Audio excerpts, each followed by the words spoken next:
Bharat Ratna doctor Bhimrao Ambedkar को कोटि कोटि नमन। ये कार्यक्रम डॉक्टर भीमराव अंबेडकर के जीवन पर आधारित है, जहां भारत की जनता के प्रति उनके योगदानों को पूरी सजगता से चित्रित और रेखांकित करने का प्रयास है। कार्यक्रम में दिखाई गई घटनाएं लब्ध पुस्तकों से ली गई हैं। इस कार्यक्रम के जरिए चैनल की ओर से एक विश्वसनीय, सजग और सकारात्मक प्रयास है कि डॉक्टर बाबा साहेब भीमराव अंबेडकर के जीवन की संघर्ष यात्रा एवं गौरव गाथा पूरे आदर के साथ घर घर पहुंचे और उनके योगदानों से सभी संपूर्णता में परिचित और आह्लादित हों। अब आंखें अच्छी हो गई है, सब कुछ साफ साफ दिखाई दे रहा है। चले जाइए यहाँ से, वरना अच्छा नहीं होगा। क्या कर लेगा रे? औकात क्या है तेरी? अच्छा, हमारी चाल की दो औरतों ने आपके समाज की औरतों का ये हाल कर दिया और फिर भी औकात की बात कर रहे हैं आप। और मेघनाथ जी, मुझे लगता है शायद आप भूल रहे हैं आपके दोनों बेटों का हमने क्या हाल किया था, याद है? कमजोर मत समझिए हमें। भीमराव, तुम्हारे आंखों के सामने तुम्हारे ऑफिस के मालिक के साथ ऐसा बर्ताव कर रहे हैं और तुम देख रहे हो, कुछ बोलोगे नहीं? सर, मैं आपके ऑफिस में काम करता हूं, इसका ये मतलब नहीं होता कि आप चाहे जो करेंगे और मैं बर्दाश्त करता रहूंगा, और वो भी मेरी ही चाल में आकर। चाहे तो इस दंभ के साथ जाइए कि आने वाले 1000 सालों तक कुछ नहीं बदलेगा। इस गलतफहमी के साथ जाइए कि हमेशा आप ऐसे ही ऊंची जात के बने रहेंगे और हम निम्न जात के बने रहेंगे। और हमारे इस वादे के साथ जाइए कि एक ना एक दिन हम हमारे संघर्षों से सब कुछ बदलेंगे।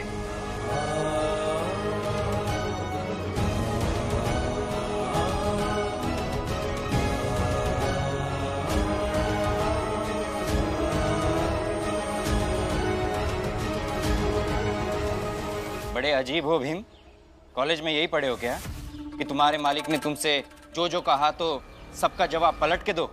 सबका जवाब थोड़ी दिया है मैंने। अभी तक तो मैंने नायक किसे कहते हैं, दूसरों को नीचा दिखाकर पहनाई गई माला सबसे घटिया कैसे होती है, या फिर मालिक होना ये एक उत्तरदायित्व है, अहंकार नहीं, इस पर तो बात ही नहीं की और करना भी नहीं चाहता। जाइए आप सब। जाते हैं, लेकिन जो जंग तुमने शुरू की है ना, वो बहुत बुरी होगी और उसका परिणाम बहुत बुरा होगा। परिणाम बुरा होगा? परिणाम बुरा होने का डर उसे होता है सर, जिसके साथ कुछ अच्छा हो रहा हो। हम तो आपकी नजर में पहले से ही निम्नतम जिंदगी जी रहे हैं, तो हमारा और बुरा क्या हो सकता है? अभी भी अकड़ गई नहीं तुम्हारी भीमराव। सही कहते हैं, रस्सी भले जल जाए पर ऐंठन नहीं जाती उसकी। निकालूंगा, सारी हेकड़ी निकालूंगा तुम्हारी, बस समय आने दो।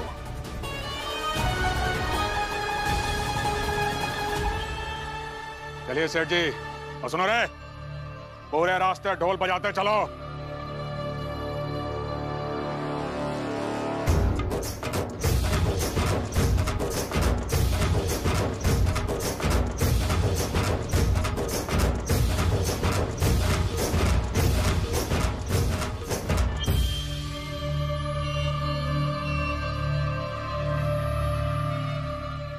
लो, अब ये पूरी मिठाई तुम खा लो। तुम्हारे बदौलत एक नई लड़ाई शुरू हो रही है, एक जात की दूसरे जात से। लेकिन तुम्हें क्या फर्क पड़ता है? तुम खाओ खाओ खाओ।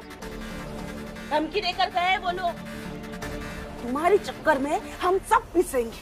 अच्छा, वो लोग एक बार आकर धमकी देकर गए तो आपने उनकी धमकी मान ली, लेकिन मैं रोज उठकर यहाँ संघर्ष करने की बात करता हूँ, सबको आगे बढ़ने की उम्मीद दिलाता हूँ, वो बात नहीं समझी आप कभी?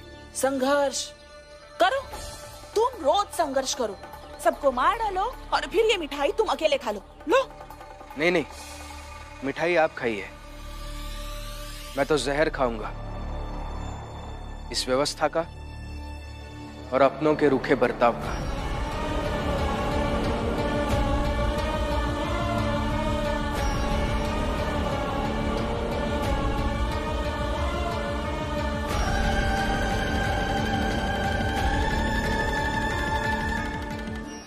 भीम, ज्यादा महान मत बनो।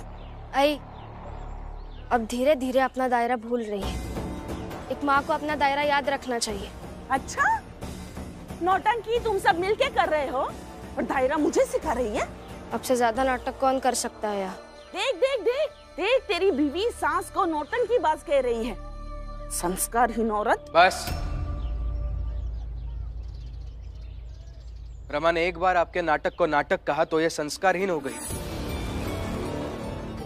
और आप अपने माँ होने का फायदा हर बार उठाती रहती है। वो सही है? मैंने क्या फायदा उठा? हाँ? यही कि आप कभी पागल थी ही नहीं, बस पागल होने का नाटक कर रही थी।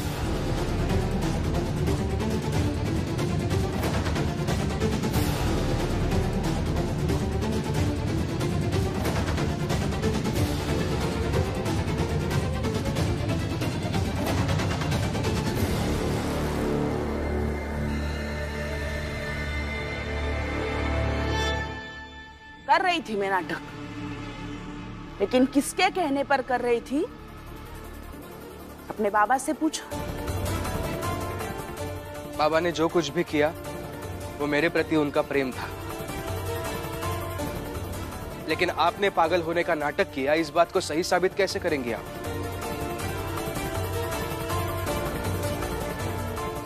मुझे तो पहले से ही थोड़ा थोड़ा लग रहा था कि ये जीजाबाई पागल होने का नाटक कर रही है।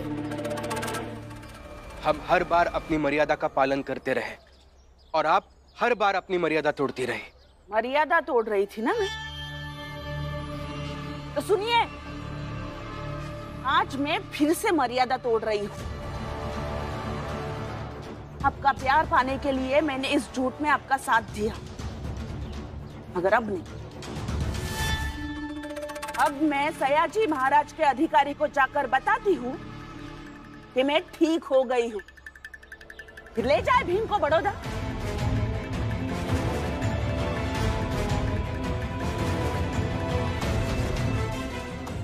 जाती हूँ मैं। जीजाबाई, तुम नहीं जाओगी, अंदर चलो। नहीं, मैं जाऊंगी। बाबा, जाने दीजिए इन्हें। मुझे अगर पहले से पता होता कि ये पागल होने का नाटक कर रही है तो मैं ही खुद जाकर महाराज के अधिकारी को बता देता। अब जाइए, मैं देख लूंगा मुझे क्या करना है। भीम, पागल मत बनो, ये नहीं जाएगी। मैं जाऊंगी। जाओ जीजा भाई, जाओ, खुश होकर जाओ। अरे हम सब है ना, हम सब बोल देंगे कि पहले जीजा भाई पागल थी, अब ठीक हो गई है। और क्या? हाँ जीजा भाई जाओ। नहीं नहीं जीजा भाई मत जाओ। जाओ जीजा भाई, मत जाओ जीजा भाई। जाओ जीजा भाई। नहीं मत जाओ, मत जाओ। जीजा भाई जाओ। नहीं जीजा भाई मत जाओ। जाओ जीजा भाई, जाओ जीजा भाई, जाओ। बाबा, मैं कह रहा हूँ इन्हें जाने दीजिए। किसी को रोकना गलत है और इन्हें रोककर कुछ फायदा नहीं होगा। और वैसे भी सोचने, समझने और फैसले लेने का हक, अधिकार सबको होना चाहिए। ऐसी हम ही बात करते हैं ना, तो वो अधिकार इनको भी होना चाहिए। हाथ छोड़िए बाबा इनका, जाने दीजिए।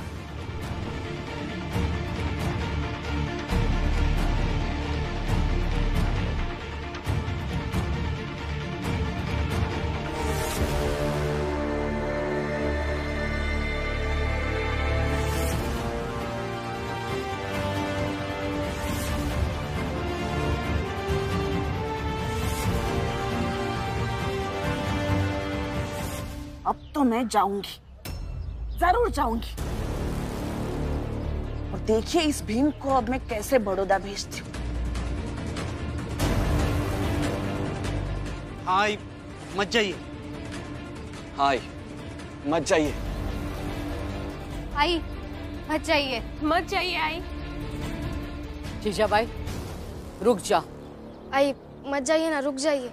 अरे आपका भीमराव कह रहा है जाने के लिए और आप सब रोक रहे हो।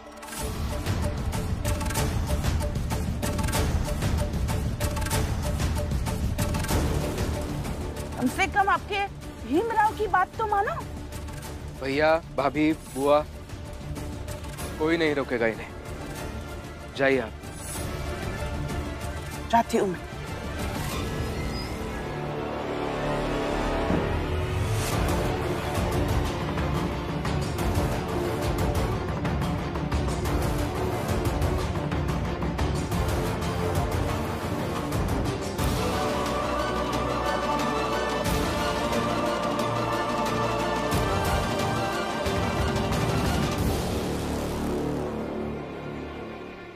रमा, मैं काम पर जा रहा हूँ। हाँ भीमराव, जाओ, काम पर जाओ, क्योंकि महाराज को जब ये पता चलेगा कि राम जी ने जानबूझकर अपने बेटे को रोकने की कोशिश की, जीजाबाई ठीक हो गई, जीजाबाई ने महाराज को ये बताना चाहा, फिर राम जी ने रोका, तो पता नहीं तुम्हें और तुम्हारे बाबा को महाराज कहीं सजा न दे दे, कहीं जेल न हो जाए, तो काम धंधा तो बहुत दूर की बात है। जाओ। ऐसा है जोगू, अगर भीमराव को जेल हो गई तो जेल में सबसे पढ़ा लिखा कैदी होगा। ये बात तो है, ये बात तो है।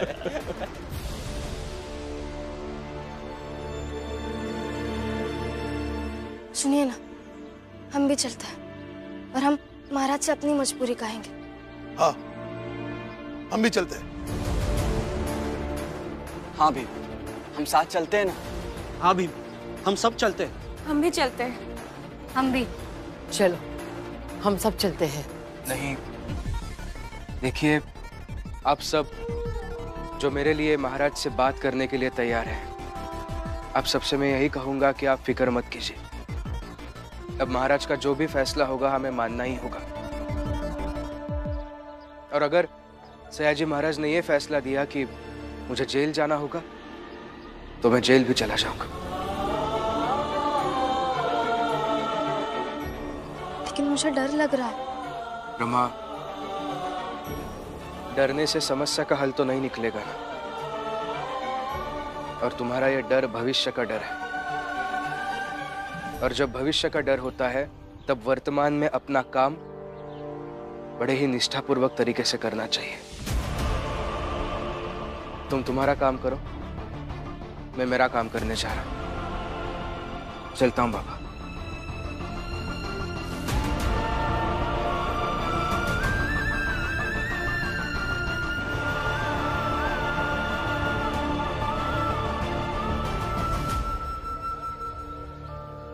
क्या आई ना, पता नहीं क्या दुश्मनी उनकी भीम भाव के साथ। बड़ौदा चली गई। मुझे तो लगता है कि वो यहाँ वहाँ घूमकर लौट आएंगी, हमेशा की तरह बस डराने के लिए गई होंगी। नहीं बाला भैया, बाकियों के नाम पर वो लौट भी आती, मगर भीम के नाम पर वो कभी लौट कर नहीं आएंगी। और कहीं अगर हितेश काका की बात सच हो गई तो भीम भाव को सजा मिल गई तो, और बाबा को भी सजा मिल गई तो,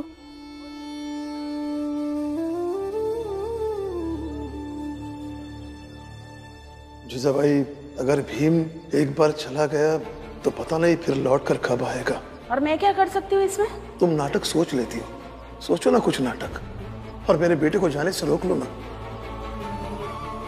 आज तुम्हारी कसम खाकर कहता हूं, अगर आज तुमने भीम को जाने से रोक लिया तो मैं तुम्हें वैसे ही प्यार करूंगा, वैसे ही तुम्हारे साथ रहूंगा, जैसा तुम चाहती हो, जैसे तुमने सपना देखा है। रुको भीम, और चले जाओ यहाँ से। तुम्हारे रहते हुए ही ये सब नाटक होता रहता है। चले जाओ यहाँ से। जीजाबाई, पागल मत बनो। अब देखिए पागलपन। बाबा रोकिए इन्हें। बाबा, जीजाबाई,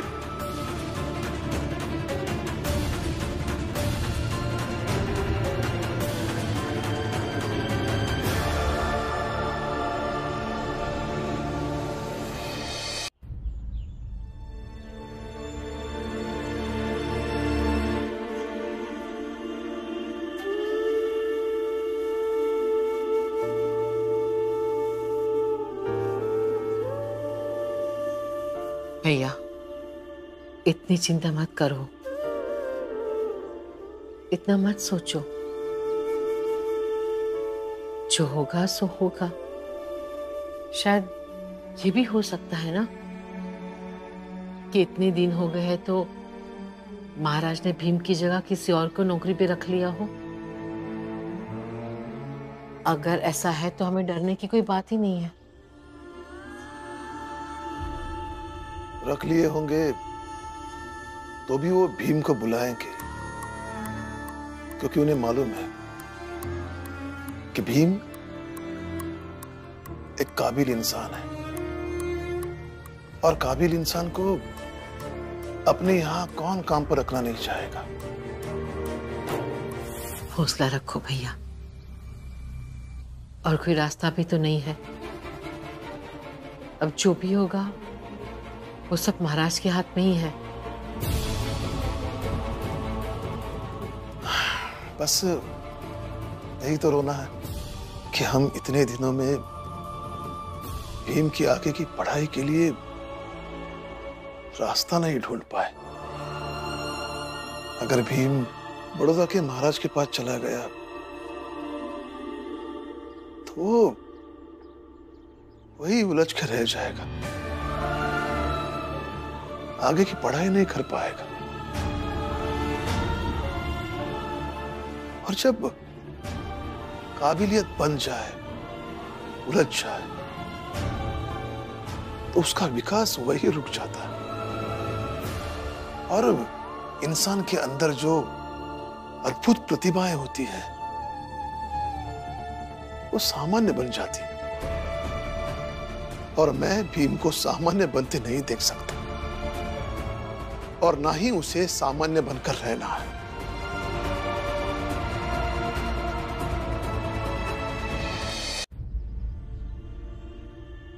भैया, हमने आज तक इतनी मुसीबतों का सामना किया है, इतनी कठिन परिस्थिति में रास्ता निकाला है, कोई ना कोई रास्ता मिल ही जाएगा।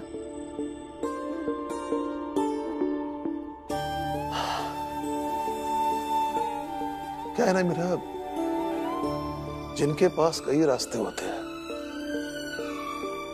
उनके लिए एक रास्ता बंद तो दूसरा रास्ता मिल जाता है, लेकिन हमारे पास बहुत मुश्किल से एक ही रास्ता बन पाता है, क्योंकि हमारी जात के सारे रास्ते बंद कर दिए हैं। हमें एक अंधेरे गुफा में डाल दिया, जहां कई बार डर लगता है। इसलिए हर टूटती आशा ज्यादा तकलीफ देती है। बाबा,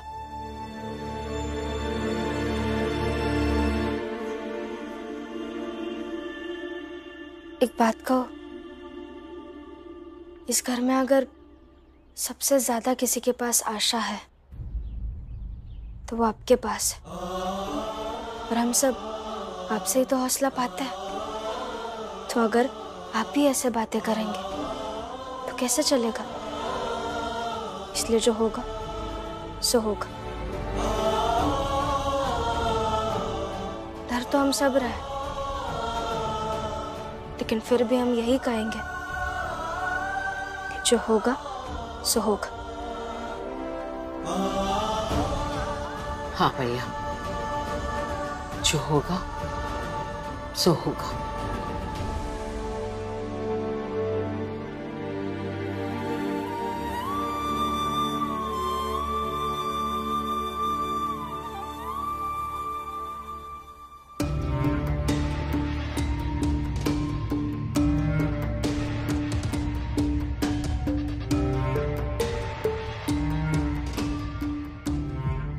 नमस्ते सर।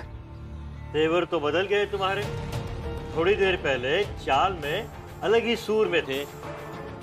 चाल में मैं भीमराव था, यहाँ मर्यादा अलग है। देखो, तभी तेवर में समझाया था, अभी प्यार से समझा रहा हूँ। प्यार से इसलिए कि तुम्हारे केलुस्कर गुरुजी की मैं बहुत इज्जत करता हूँ और उन्हीं के पैरवी पे तुम्हें यहाँ काम पे रखा गया था।